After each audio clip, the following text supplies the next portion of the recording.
Now, this is Unit 4 for BA second year semester 4. Short answers I am discussing today. Already I have completed short answers of Unit 1, 2 and 3. Now today I am discussing Unit 4 short answers. The first one is Lala Hardayal. Lala Hardayal was an Indian nationalist है ये revolutionary and scholar है. Who is the first I told you in history whenever you are reading who. ठीक है, लाला हरदयाल कौन थे उन्होंने? Lala Hardayal was an Indian nationalist थे उन्होंने, रिवोल्यूशनरी एंड स्कॉलर थे. When he was born in 1884 in Delhi में बॉर्न हुए उन्होंने 1884 में. He was educated at saint Stephen's college and later studied in England. He rejected British scholarships and joint revolutionary activities. तो उन्होंने जब अपनी उनकी पढ़ाई चल रही थी तो उन्होंने स्कॉलरशिप जो रहते ना ब्रिटिश स्कॉलरशिप को रिजेक्ट कर दे के रेवोल्यूशनरी एक्टिविटीज़ में जो है सो ज्वाइन हो गया उन्होंने. He move to the USA and inspired Indians abroad. वहाँ पर जाके यूएसए जाके वहाँ के इंडियंस को जो है सो अब्रॉड में इंस्पायर करे उन्होंने. He founded the Ghadar party 1913 में. फिर उन्होंने एक पार्टी स्टार्ट करे Ghadar party. So when you are writing Ghadar party आपको शॉर्ट में आया तो you have to write something about the this Lala Hardayal. ठीक है, गदर पार्टी क्योंकि जो फाउंड करे ना उनको फिर अपन उनके बारे में लिखना. ठीक है, अब यहाँ पर अपने को खाली एक लाइन आता, नेक्स्ट क्वेश्चन में आपको गदर पार्टी बोल के आता. ठीक है, so he founded the Ghadar party 1913. He is writing focused on nationalism and independence. इन्हों एक स्कॉलर भी थे ना, तो उन्होंने जो है सो ज़्यादा फोकस उनका कै पे रहता था उनके राइटिंग्स का नेशनलिज्म पे और इंडिपेंडेंस के लिए. He was influenced by anarchist and socialist ideas. British government feared his influence and kept track on him. अब ब्रिटिश गवर्नमेंट को बहुत फियर हो गया इनके जो मतलब लोगों के अंदर जो है सो नेशन अपने फ्रीडम के लिए जो वो कर रहे थे, नेशनलिज्म और इंडिपेंडेंस के लिए जो ट्राई कर रहे थे उन्होंने, तो लोगों से बहुत फियर हो गया उन लोगों को. And track him. He remained in exile and continued writing till his death 1939. So these are the 10 points you have to write about this लाला हरदयाल. ठीक है, लाला हरदयाल के बारे में अगर शॉर्ट में अगर आया तो आपको ये 10 पॉइंट्स लिखना है. Now I told you no next question Ghadar party. Ghadar party बोले तो कब found we, when, who, why. ठीक है ना, तो it is founded in 1913 in San Francisco by Indian immigrants. San Francisco में इंडियन इमिग्रेंट जो है सो फाउंड करे ये Ghadar party. The word Ghadar means revolt और रिबेलियन को बोलते. ठीक है, एक रिबिलियन को बोलते हैं. Lala Hardayal just no I told you know who started, वहाँ पर फाउंडेड करे उन्होंने बोल के लिखना रहता. अब यहाँ पर अपने को लाला हरदयाल एंड सोहन सिंह बकनावर की फाउंडर्स, ये दो फाउंडर्स मिलके जो है सो ये गदर पार्टी स्टार्ट करे. The party aim to overthrow British rule India. Main aim क्या था ये पार्टी का, और ब्रिटिश रूल यहाँ पर से बिल्कुल हटा देना इंडिया से. It publish the Ghadar newspaper to spread revolutionary ideas. अब लोगों के अंदर पब्लिक, आम पब्लिक के अंदर भी जो है ना अपने इम्पोर्टेंस आना, और लोगों को सेल्फ रेस्पेक्ट होना. ठीक है, इंडिपेंडेंस के लिए आम पब्लिक भी आगे आना, उसके लिए जो है सो ये लोग एक पब्लिक न्यूज़पेपर स्टार्ट करे that is called Ghadar newspaper. Revolutionary ideas रहते थे उसको फैलाने के लिए.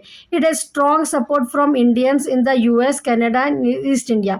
Strong support from Indians in the US, Canada and East India. ठीक है, it call Indians to return home and start a revolution during world war 1. तो यहाँ पर इसके थ्रू गदर शुरू इसमें क्या है, इंडियंस जो अपने अब्रॉड में थे उन लोगों को क्या बोले, रिटर्न आ जाओ, वापस आ जाओ इंडिया को, रिटर्न आके जो है सो यहाँ पर रेवोल्यूशन के उसमें वर्ल्ड वार 1 के उसमें ज्वाइन होने के लिए बोले. The British foiled many Ghadar plans arresting many leaders. तो यहाँ पर जो है सो ब्रिटिशर्स को बहुत वो था इससे, और बहुत सारे अपने जो लीडर्स जो इसमें पार्टिसिपेट कर रहे थे गदर रेवोल्यूशन में जो है सो उसको जो है सो उन लोगों को अरेस्ट कर लिया गया, बहुत सारे लीडर्स को. डिस्पाइट फेल्यूर इन इंस्पायर्ड फ्यूचर इंडिपेंडेंस मूवमेंट. हालांकि ये फेल्यूर हो गई है लेकिन फिर भी अपने फ्यूचर इंडिपेंडेंस मूवमेंट्स के लिए इंस्पिरेशन के जैसा काम करा. Ghadar party showed the global nature of India's freedom struggle. Now third we have left wing movement. Left wing movement promote social equality and workers rights. इसमें ये लेफ्ट विंग मूवमेंट में क्या है, लोग ज़्यादा किसके लिए प्रोमोट करें, सोशल इक्वालिटी और वर्कर्स के राइट को. ठीक है, वर्कर्स को इक्वल राइट्स नहीं मिल रहे थे because most of the decisions will be taken by the British ruler. तो ब्रिटिश गवर्नमेंट थी, वो लोग भी ज़्यादा रूल्स रहे थे अपने इंडियन वर्कर्स को, उसको बहुत लो पेमेंट हो रहा था वो टाइम पे. तो उन लोगों को ये लेफ्ट विंग मूवमेंट निकाले, वो लोग प्रोमोट करे ताकि सोशल इक्वालिटी मिलना, अपने मतलब इंडियंस को भी जो है सो डिसीजन मेकिंग में काम मिलना और जो है सो अच्छा पे मिलना, इसके लिए वर्कर राइट्स के लिए ये प्रमोट हुआ। In India it began in the 1920s under socialist influence. It was inspired by the Russian revolution.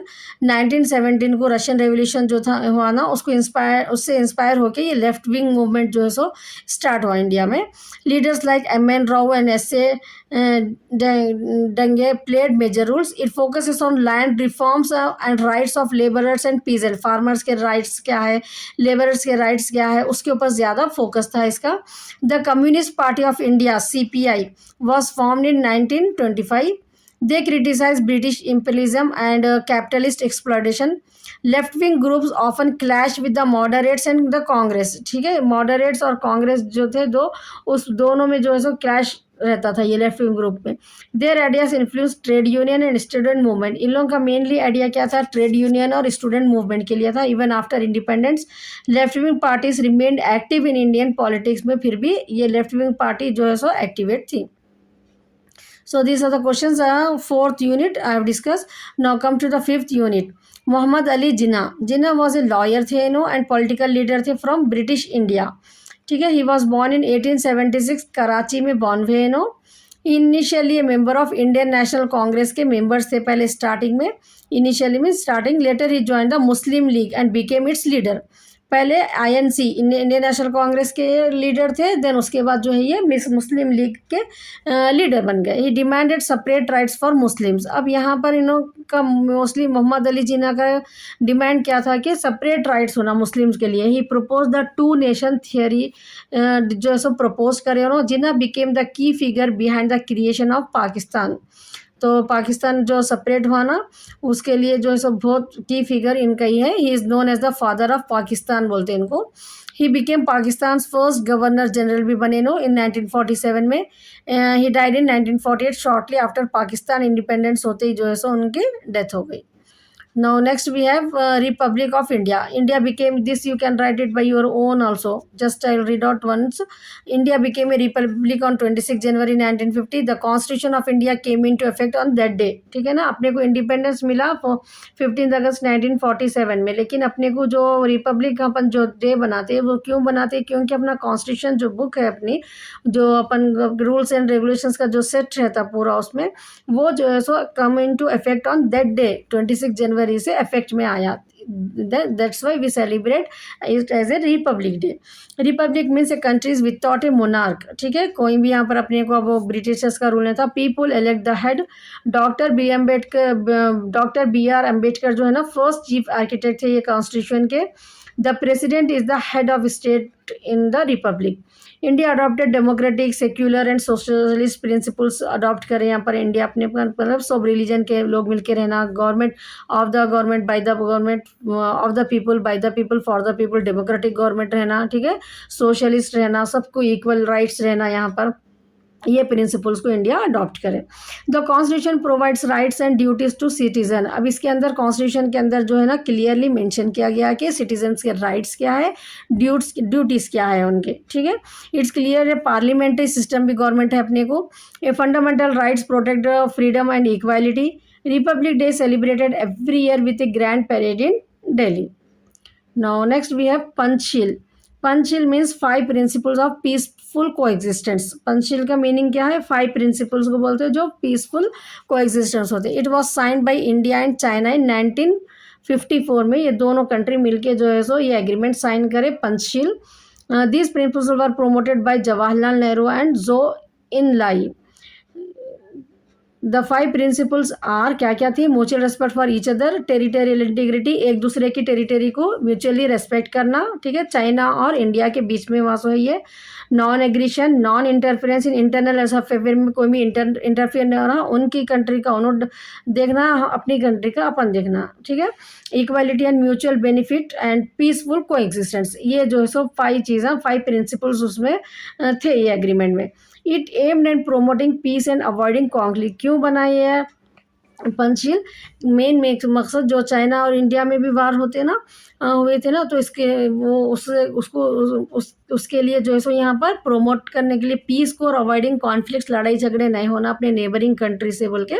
ये Panchsheel became the basis of Indian forest policy का बेसिस भी है ये, ठीक है। जो फॉरेन पॉलिसीज रहता है ना, एक कंट्री दूसरे कंट्री से इम्पोर्ट एक्सपोर्ट्स करना, ठीक है, बिजनेस के लिए एंड आने जाने के लिए भी, तो वो फॉरेन पॉलिसी में पंचशील भी जो है so became the basis of Indian foreign policy बना हो।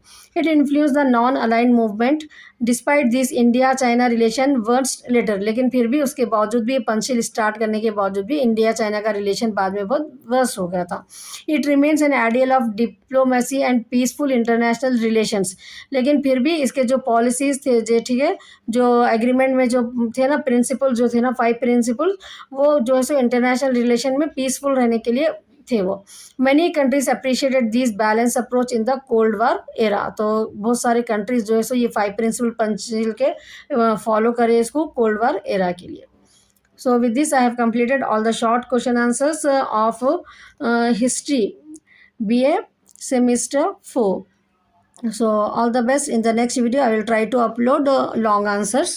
If you are interested, just comment me, and if you didn't subscribe to my channel, please subscribe it.